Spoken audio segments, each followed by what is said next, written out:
Today I'm going to show you how you can heal teammates faster and more efficiently, achieve infinitely better aim almost instantly, as well as completely abuse the movement system in-game, all by changing a few hidden settings in Marvel Rivals that you probably didn't even know existed. But before all of that gameplay related stuff, we're first of all going to take a look at a setting that I am baffled is set incorrectly when you first load up Marvel Rivals, and it all is to do with communication. Gameplay, you know, shooting heads and doing this kind of stuff is very flashy and very good, but if you want to actually improve at this game, communication and teamwork are super important. Now, in this game, we have access to the ping wheel. It's our primary way, without using voice chat, of actually letting our team know what we're trying to do. So, very important ones here. We've got need healing. If I'm low and I need heals, very, very important. We've got ultimate status to say I've got my ultimate ready, and that's all good. But wouldn't it be great if there were more of these? Well, there are. If you come into the settings and head over to your keyboard and then communication area, you'll see a setting in here called number of wheel sections. And then below it, a bunch of different pings you can set up. Now, by default here, we have attack, ultimate status, retreat, and need healing. But there's also other ones here that look pretty useful. If we change this to 8 sections, it will automatically apply the first 8 in the list here, and we get access to some incredibly important pings that we didn't have before. You'll see we have all the ones we had on the top, bottom, left, and right, but we now have access to things like need help. So we can say, okay, I need help over here. Very, very useful. Another one I really, really like is group up. If I'm playing someone like Mantis and I've got my ult ready, I want to be able to say, group up, I have on my ultimate ready. Combining those two things together without ever needing voice chat, that should get the information across. I've got ultimate, come to me, let's fight together.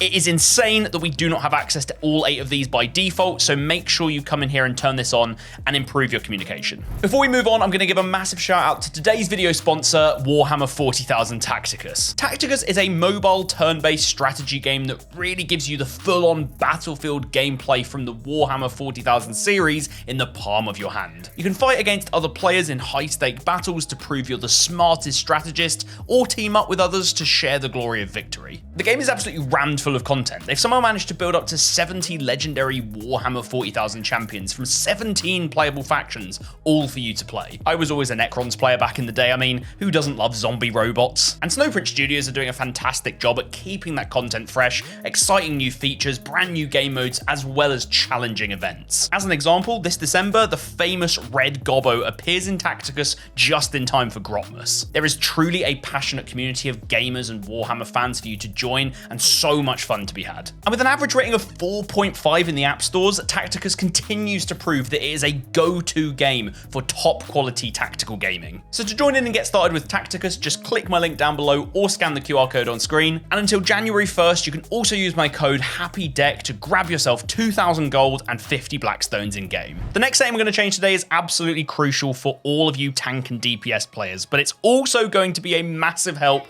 to the support players on your team. You'll see by default that when you play support, you get access to seeing all of your teammates' health bars, which is really, really good. It gives you access to know who do I need to heal, who's getting low, how do I need to play. Annoyingly though, when you change to a DPS or a tank, so let's just change to Star-Lord, for example, you don't have access to your teammates' health bars. You might think, why do I need to see my teammates' health bars? They're just going to get in the way. Well, a lot of how you play Marvel Rivals is about timings and understanding from your teammates what kind of position they're in. Is my tank low and about to die? If that's the case, probably shouldn't go in. Is my support getting dove and needs my help and is really, really low health and so I need to turn around? Or is he actually just, you know, a Jeff the Shark and he's running away and he's absolutely fine? Without seeing people's health bars, you have no idea about any of this and you're playing basically blind. However, we can turn this on. I'm just going to let my bots, unfortunately, lose this position. Come over to keyboard, then combat, and then all heroes. You can scroll down and turn allied health bars from default, which means support only, to on. Now what happens is I gain full access to all of those health bars. So all of those problems I've just listed, whether you're playing tank or DPS, you just get so much more access. I can see this Thor. Okay, he's still full health. He's still fine. He's still fine.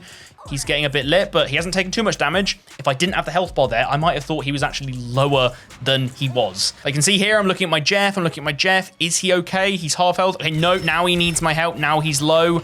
If I didn't have the health bar on, I would have no idea about that information. So a very important one, go and turn this on right now. The next setting today is all about aim, and it specifically applies to any heroes in the game that have access to different weapons or abilities that change your field of view. Now, the two main ones that this applies to are Punisher with his turret. When you jump on the turret, you get a slightly constricted field of view. It's kind of similar to when you're just running around. And the other one it applies to, more obviously, is Black Widow. So when we're running around normally, we have our normal wide field of view, and when you scope in, you get a very small field of view. Now, by default, the way the game handles zooming in or constricting that FOV through using the sniper or the turret is it tries to keep your sensitivity the same in terms of how much you're turning, your character's turning. So if I'm aiming at this bot here, and then I turn to look at this bot, it will try and make it so that the amount I need to turn to go back when I'm scoped in is the same. But this is going to feel weird because, as you can see, the distance between the bots on my screen increases when I scope in. You'll see at the moment he's a certain distance away on my screen from the other bot, the one on the left over here.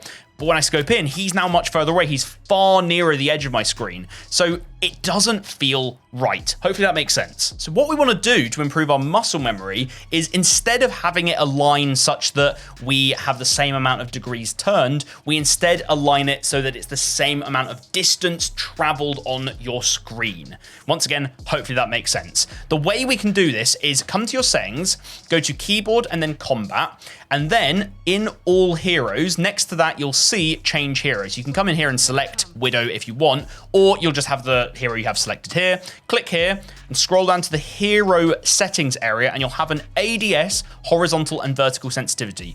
All you need to do, no matter what you're playing on, is change this to 0.37 for both of these, 0.37, okay? Then you can come out of this, and what you'll find now when you scope in is the sensitivity feels far lower, but it's much easier for me to get on heads because it feels the same kind of sensitivity in terms of how far I'm traveling as when I'm scoped out. Initially, it might feel a little bit slow, but as you get used to it, you'll find that your muscle memory will just take over and it will feel natural. Now, the same thing goes for Punisher. However, the number we need to put in is slightly different because the FOV constriction isn't as much. It's actually only a small amount. So for him, once again, you're going to come to settings. Then we're going to go, if we just click to all heroes first, then we can click on Punisher, come down to turret state, horizontal and vertical, and change both of these to 0.9. Only needs to be a slight bit less because it's only a small amount of FOV constricted. But once again, it's the same thing when I jump on the turret, I feel like I can flick to enemies pretty well, okay? And we're nicely lined up. So overall, we've ended up with far better aim on these two heroes, so go and change that now. Now, the next setting I'm going to be recommending you change today is one you may have heard of, and it's specific to our Spidey pals, Venom and Spider-Man, but a lot of people don't really explain it too well. It's all to do with the swing ability that these guys have. By default in the game, if I look, for example, and say, okay, you know what? I want to put my web here. You'd expect that when I aim at this post, that's where my web's going to go. Let's see what happens. Now, you probably saw there, it attached up on this top bit here, which kind of threw me off where I was actually trying to go. I mean, let's do it again. Let's look over here, and then, okay, I want to aim right here. Oh, no, it's gone above where I picked. Why would it do that? Well, let me show you. What you need to do is come over to your settings, then keyboard, and then combat. Make sure you select Venom, either from the heroes list or by clicking the button next to the All Heroes button. Scroll down, and you'll find a setting that is on by default called Easy Swing. Turn this off. I've had some people say that they don't like how this feels, and it's simply because they haven't put the time in with it. If I now do the same experiment and I want to put my web right on the corner of this sign and I activate it, now my web goes precisely where I aim it every single time. What this means is that you will have to put in a little bit more effort into your swings. You can no longer just run forward underneath an arch, for example, and expect your web to go up there automatically. You will have to aim. So your playstyle now becomes, okay, I want to swing round this corner, so I'm going to use this. I'm going to run, aim, web sling. I'm up, I dive. That gives you so much more control than we had with the easy swing. I mean, I'll turn back to it and show you again, just to prove how insane this actually is when you get used to it. I'll try and do the same thing again. That time, it tried to hook me onto this bit of the wall rather than up here. And what ended up happening is I was kind of stuck on this side of the building. I didn't actually get to go around the corner and get on the attackers that might be down here, those supports that Venom is so good at dealing with. And the exact same thing goes for Spider-Man. I might want to land a big ult on a bunch of people pushing the cart or something. I don't get access to that with easy swing on, so go and turn it off, get used to how it feels, and you will become a much better player. So next up, back in the practice range, we're going to be taking a look at a must-change setting for every support in the game that will completely revolutionize how efficiently you can heal. So in Marvel Rivals, the most important thing for a support to know is, are my heals landing on my teammates? Especially for a hero like Luna Snow, where you have these free fire heals, which are literally like you're clicking the heads of your teammates rather than of your enemies. And they put an audio cue in the game, which is very handy to have.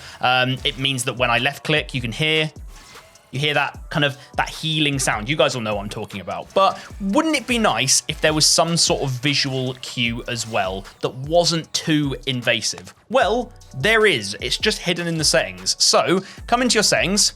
Once again, you're going to go to combat under keyboard and then find your hero settings. We're going to go and change to Luna Snow. In here, we have a setting called healing reticle feedback, which is off by default. I don't know why. Please turn this on. Then when you come back and you see we start healing this bot over here, there's now a visual indicator around my crosshair to tell me visually you are landing your heal. You have not missed it. You're not relying on an audio cue in situations where you've got different people throwing their ults off and loads of stuff happening in the background. You're just able to rely completely visually to know you're landing heals on people.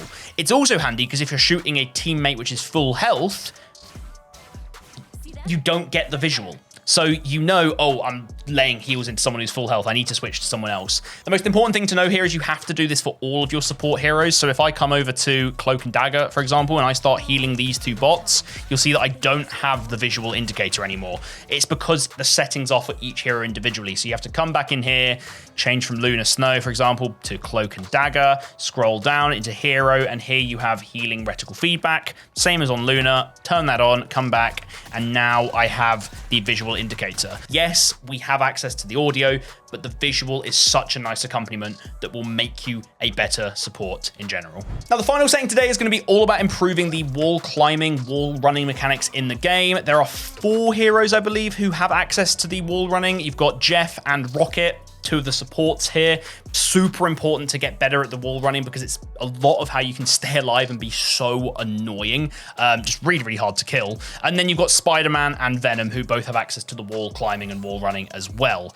By default, the way that this works in this game, if we switch to Rocket, is that you jump on the wall and you'll run in the direction of the key that you are pressing. The biggest problem with this, I have found, is that you are kind of constricted as to what directions you can run in, especially on a keyboard. I can run up, left, down, right, or the diagonals, because on a keyboard, you've got limited directions you can run in. Instead, we can completely change how this works, and this one is a big one. If you come into settings, once again, you'll have to change to the specific hero that you're playing for this. So for example, we're on Rocket, so we'll come over to him, scroll down, and there's a setting here called Direction of Wall Crawling.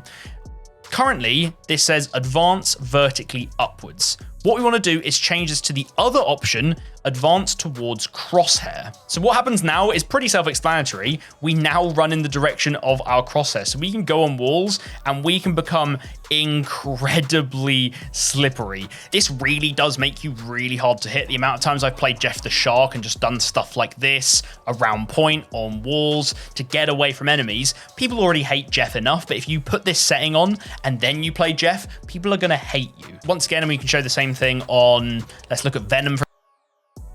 It's just the same thing. You are in complete control. You're able to run around, jump off, slam. It's so much better than the default settings. So make sure you go and change that. So with all those settings we've covered today now dialed in, you should be seeing instant improvements in your gameplay and communication. If you want to see more of these kind of videos from me on Marvel Rivals or game optimizations, then please do subscribe to the channel down below. And right now, before you leave, go and click this video. This will give you a full rundown of the best NVIDIA control panel settings for any PC game, not even just Marvel Rivals, to get improved performance, lower latency, and overall a better time gaming.